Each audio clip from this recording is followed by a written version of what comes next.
Morning. Thank you for coming, Yeah, sure. Dr. Dai. And while we're doing this, the idea is we want to put a face to UMTech, so that the world knows, there is, people behind this whole thing that we are doing, right? That's important.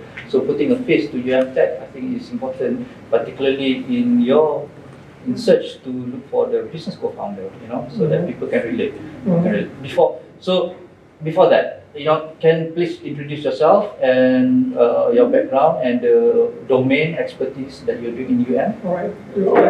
My name is Lai. I am a biomedical engineering by practice, currently affiliated to the biomedical engineering department in Faculty of Engineering. So my product is, we term it as a SCOTAC. It's a future technology for scoliosis diagnosis. With the second M is also to perform the progressive monitoring after the patients have undergoing corrective surgery.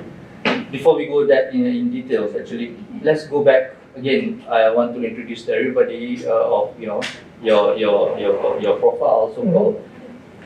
You dah lama, a long time in UM, but the first few years you did research. What research you did?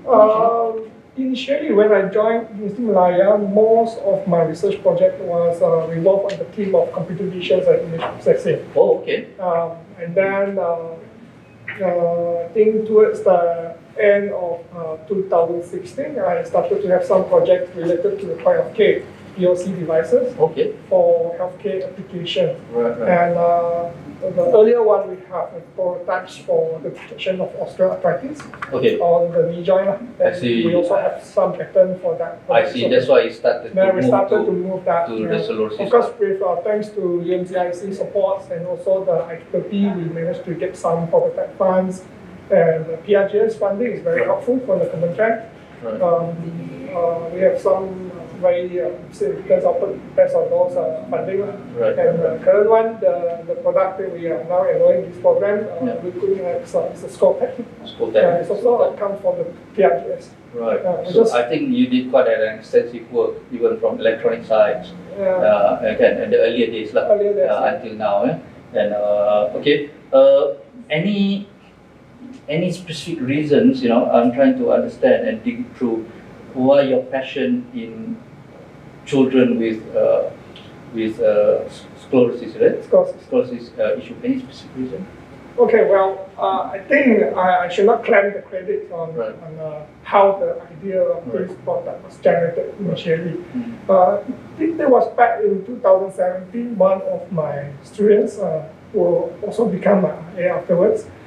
He started to have an idea to develop a product for screening on, it can be used in the orthopedic department. So he got in contact with a few of very famous surgeons in our UMMC. I see. And then from there, they have this initial discussion and brainstorming to come up with the idea, why not we try to build or develop a prototype that we can actually improve the overall process in for the diagnosis of our sclerosis. The idea is, of course, to assist this target market.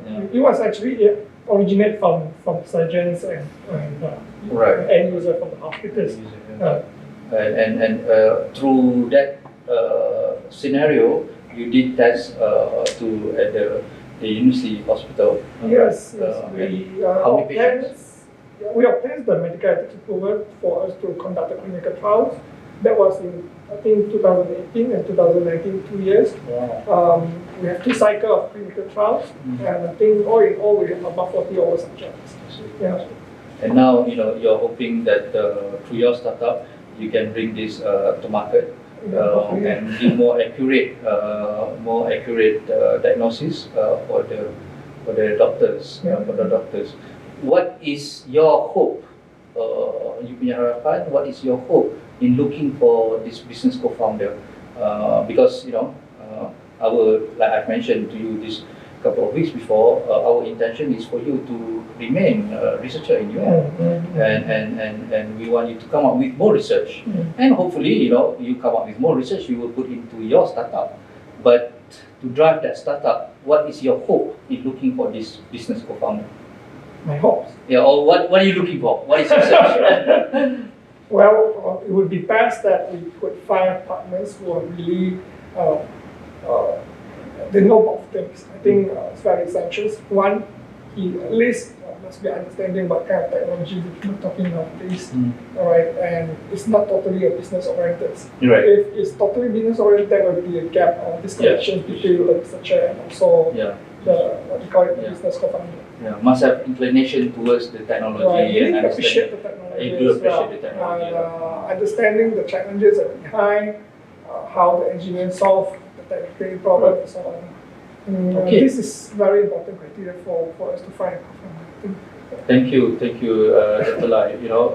So we look forward for you in the EMDT program. I think it's a great product that can really assist. And I know some of my friends' children, having these issues, and I think it's a noble cause that what we can do and to assist with better diagnosis. So best of luck. Thank you. Thanks a lot. Thanks a lot. Thank you.